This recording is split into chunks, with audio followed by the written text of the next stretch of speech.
سعودی عرب کے علاوہ دیگر ممالک بھی نماز تراویح کی مساجد میں ادائیگی پر پابندی عائد کی جا سکتی ہے، لیکن فی الحال کسی اور ملک میں ابھی ایسا کوئی اعلان نہیں کیا۔ اس سے پہلے سعودی عرب کے سینئر علماء پر مشتمل کونسل اور وزیر صحت نے مساجد میں نمازوں کی ادائیگی معطل کرنے کا فیصلہ کیا تھا۔ اس کے علاوہ متحدہ عرب امارات نے بھی مساجد سمیت دیگر تمام مذاہب کی عبادت گاہوں میں بھی عبادت پر پابندی عائد کر دی ہے، جبکہ ترکی نے شہریوں مساجد میں باجماعت نماز سے روک دیا ہے۔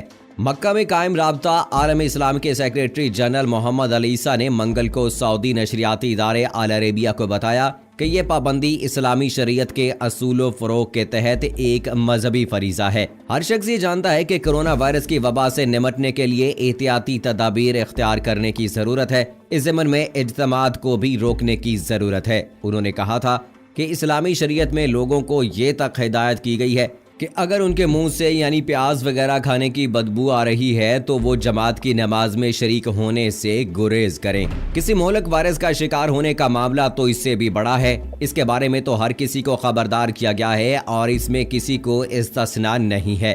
ہم جو پہلے یہ مساجد میں نماز پڑھنے سے محروم ہو گئے، اب تراویح پر پابندی بھی سامنے آ گئی اور ہمارے لیے یہی اس وائرس کا سب سے بڑا نقصان ہے۔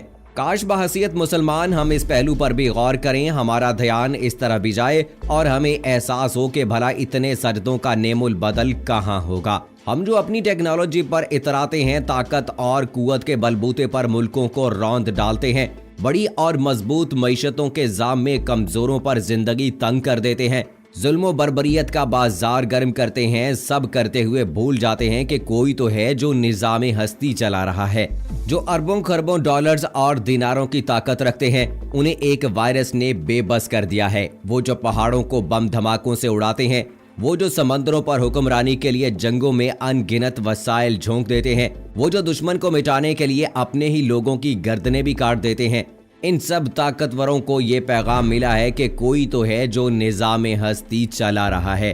یہ عالمی وبا کن فیکون کے حکم کی محتاج ہے۔ خالق کائنات ہمیں معاف فرما دے۔ مصائب اور تکالیف سے نجات کا سب سے بڑا ذریعہ نماز ہے۔ سجدے ہی مشکل وقت سے نکالتے ہیں اور ہماری بدقسمتی ہے کہ ہم ان سے بھی محروم ہو رہے ہیں۔ اللہ ہمیں مساجد میں دوبارہ قیام، رکوع و سجود کی اجازت عطا فرما دے، یہ بندش ختم فرما دے، یہ تکلیف دور کر دے، اللہ ہمیں معاف فرما دے۔ دوستو، امت مسلمہ کے لیے موجودہ صورتحال جو ہے وہ بڑی پریشان کن ہے، کیونکہ رمضان کا مہینہ جو ہے یہ بڑی برکتوں اور فضیلتوں والا مہینہ ہے۔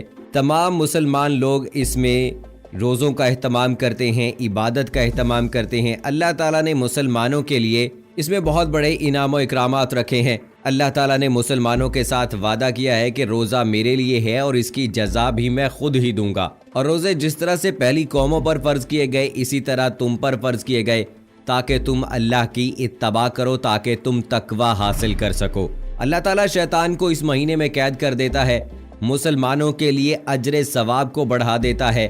نفلی عبادت اور سنت پڑھنے کا ثواب اللہ تعالیٰ فرض کے برابر دیتا ہے، اور فرض ادا کرنے کا ثواب 70 فرائض عام دنوں میں ادا کرنے کے برابر اللہ تعالیٰ ہمیں اجر دیتا ہے۔ تو دوستو، ہر مسلمان کی خواہش ہوتی ہے کہ اس مہینے میں مکہ مکرمہ اور مسجد نبوی میں جایا جائے، عمرہ ادا کیا جائے، ان مساجد میں جا کر، اللہ کے گھر میں جا کے، رسول پاک صلی اللہ علیہ وآلہ وسلم کی مسجد نبوی میں جا کر جو ہے سبز گنبد کے سائے تلے وہ اللہ کی حمد و ثنا کریں، اللہ تعالیٰ کے سامنے سر بسجود ہوں، روزہ رکھیں، تاکہ اپنی آئندہ آنے والی زندگی اچھی ہو سکے، ان کی آئندہ آنے والی زندگی اچھی ہو سکے، اور گزری ہوئی زندگی میں جو خطائیں، جو لغزشیں ہوئی ہیں، ان سے اللہ تعالیٰ سے توبہ طائب ہوتے ہیں، اللہ تعالیٰ سے معافی مانگتے ہیں۔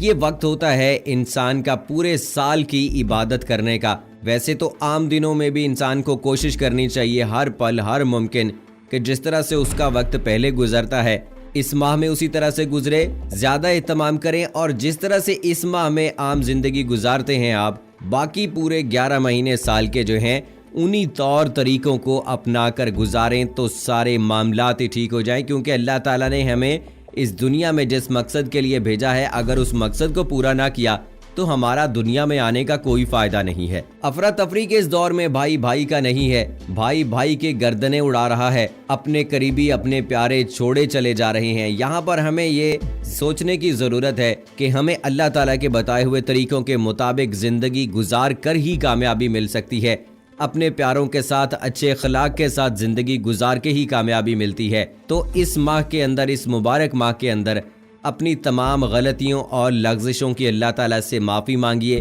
اللہ تعالیٰ ہمیں حقوق اللہ تو معاف کر سکتا ہے، لیکن حقوق العباد کا ہمیں بہت زیادہ خیال رکھنا ہے، کیونکہ جب تک وہ انسان، وہ شخص ہمیں معاف نہیں کرتا ہے، اللہ بھی ہمیں معاف نہیں کرے گا۔ تو زندگی اور موت کا کچھ پتہ نہیں ہے، کچھ پتہ نہیں کہ کس وقت کہاں زندگی کی شام ہو جائے، اس لیے ہمیں حقوق العباد کا بھی خیال رکھنا چاہیے۔ اس میں تمام رشتہ دار، تعلق واسطے والے لوگ، ہمسایہ، تو سب لوگ اس میں شامل ہوتے ہیں، تو ان کے حقوق بھی ادا کیجیے، کیونکہ اگر آپ سے کوئی شخص اس دنیا میں ناراض ہوتا ہے تو اللہ بھی ناراض ہو جاتا ہے۔ تو ہم دوستو کسی کی ناراضگی کے متحمل نہیں ہو سکتے، اور جو اس وقت کی موجودہ صورتحال ہے اس کو پیش نظر رکھتے ہوئے ہمیں حکومتی اقدامات پر عمل کرنا ہے۔ جس طرح سے حکومت ہمیں کہتی ہے ان پر عمل کر کے اپنی اور اپنے پیاروں کی زندگیوں کو بھی بچانا ہے۔